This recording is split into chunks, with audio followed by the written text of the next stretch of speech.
Ahsoka's Jedi Interceptor is too expensive. We'll wait for it to go on sale. I'm buying it day one. No, Anakin, no! Ah!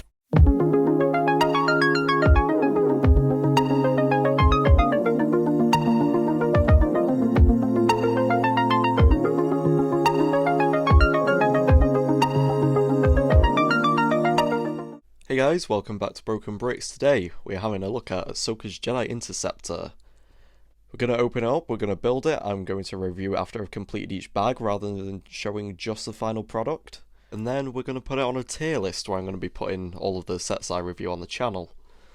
Before we get started, we're going to do a little bit of decorating. We're going to add something to this back wall over here.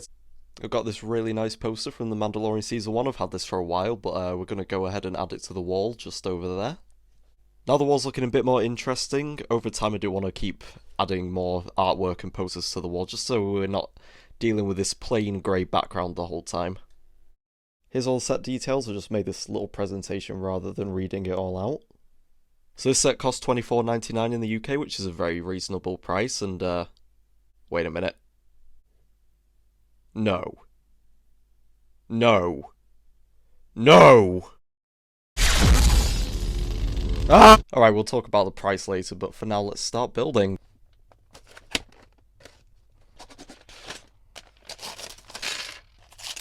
So after finishing bag one, we have Ahsoka, and we have the cockpit section of the Interceptor. Canopy piece is new for this set, which has been annoying some people, but now that I have it in person, I don't think it's too bad at all. It's just it is a little bit of an awkward transition from here to the white pieces on the back. Just a bit unfortunate that LEGO went out of their way to make a new piece when the old one worked perfectly fine. If it ain't broke, definitely fix it. LEGO, probably. The printing is a little bit off colour. These two reds are supposed to be the same.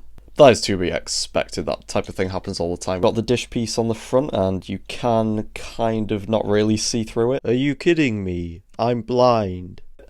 There is a hinge on the back here so the whole thing can open up. We've got a seat for Ahsoka here. She could just fit right there. There is a stickered dashboard on the front here. There's no hand controls, which I find quite unfortunate. Then we can close it back up and you can still see her through there, and probably not too well through the front. We've got the engines on the back, which these pieces here are a little bit loose. I think they definitely could have found a way to have made this have at least some more friction just so it can't slide forward and backwards.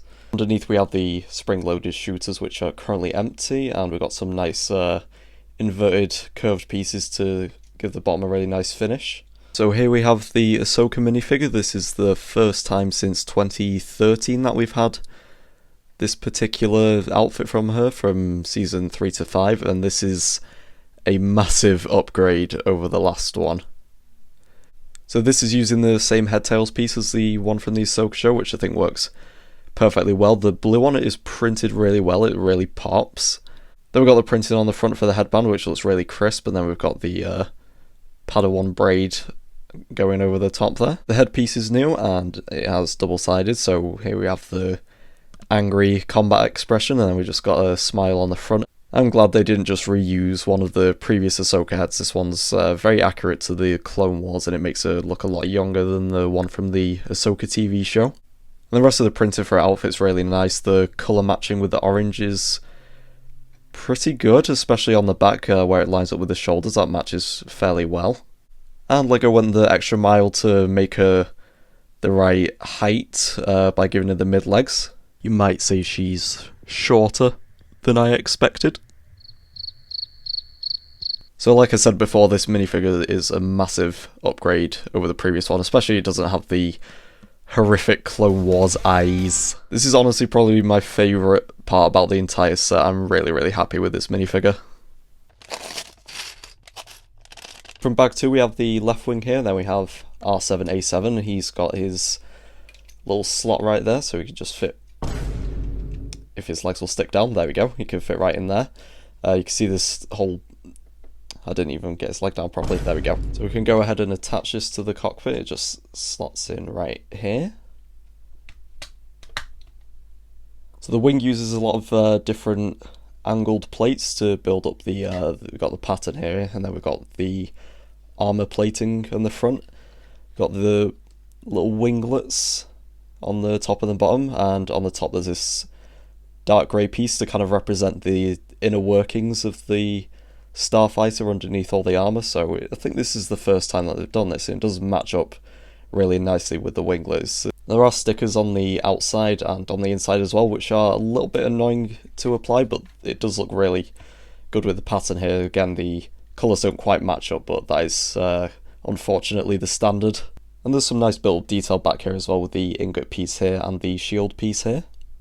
Underneath we have this kind of bulky section which is holding the droid, and then we have a clip here so we can put one of Ahsoka's lightsabers. We have the long cannons here to line up with the spring-loaded shooter underneath, and then these two smaller ones here, these are supposed to be the ion cannons. This piece here is new to me. I'm not sure if it was made specifically for this set, but it does fit really well, and it's got a sticker on it as well. And the next minifigure, depending on your definition, I count astromech droids as minifigures, is R7A7. This is the first time he's appeared since 2009. And the main difference between this one and the last one is that the printing doesn't have the Clone Wars cartoon stylized design. The printing on the head goes all the way around. It's really vibrant, especially the green, which is tilting forward there so you can see the top of his head. And finally, bag 3 is complete the set with Anakin here. We've got the spring-loaded missiles, and here we have the right wing, so we can go ahead and attach this just on the other side. Oh yeah, it's all coming together. And there we go, now we have the completed Interceptor. So as you would expect, the wing is almost the identical mirror image of the other one. It's just that this section here for the astromech droid is filled in. We've got a bit of a continuation of this pattern. It is nice that they did it brick built instead of stickered, but compared to the source material, I think the pattern isn't quite right. I think they probably could have done a better job at capturing this. And we can go ahead and test out the spring-loaded shooter on this unarmed civilian. Damn. There we go. Ahsoka, how can it be a war crime? The Geneva Convention doesn't exist in Star Wars. It looks really good with the wings opened up here, just zoomed out a little bit, so that you can see the full thing a bit clearer. And the final minifigure is Anakin Skywalker. He's really nice to get as a bonus. The Jedi Interceptor sets usually only come with the Jedi and the astromech droid. And I believe this design is from seasons 3 to 6 of the Clone Wars. This is after he drops the armor from his chest. The hairpiece is the same as pretty much every Anakin that we've ever had from Clone Wars and Revenge of the Sith. And like Ahsoka, he has a double-sided head. On the back he's got kind of a irritated or about to crash land face, and on the front it's more of a neutral expression, and you can also see he's got the scar on his face there. The rest of the print for his robes is very good quality. It's got a nice transition from the torso to the legs, and the black and brown colour scheme matches the outfit from the show really well. And of course he also comes with the Youngling Slayer 9000. So here's the tier list that I've come up with. I've S tier, and then A, B, C, D, and E. These are just some of the sets I've got unbuilt in my backlog, so we can go ahead and grab Ahsoka's Interceptor, and I think the best a Jedi Interceptor could get is A tier.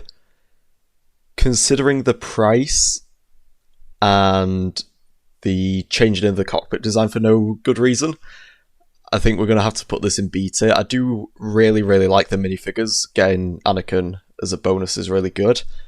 The Ahsoka minifigure is really detailed. It's really nice to get an upgrade of that character. And then, obviously, R7A7 is pretty good for an astromech droid. But it's just the price and some of the building techniques that is going to bump this down to B tier. But it's like a high B tier. It's not a bad set at all. B tier is still good. It says right there, good Anakin, good. There we go, that was my review of Ahsoka's Jedi Interceptor. Hopefully you enjoyed it. If there's anything that I should have talked about that I didn't, please do let me know. This is my first review though, so, please go easy on me. Overall, this is a really solid set. If you can find it on a discount at about 20-25% off, then I would definitely recommend it. Anyway, thank you so much for watching, and I will see you on Saturday. Good, Anakin, good. Subscribe now. I should. Do it.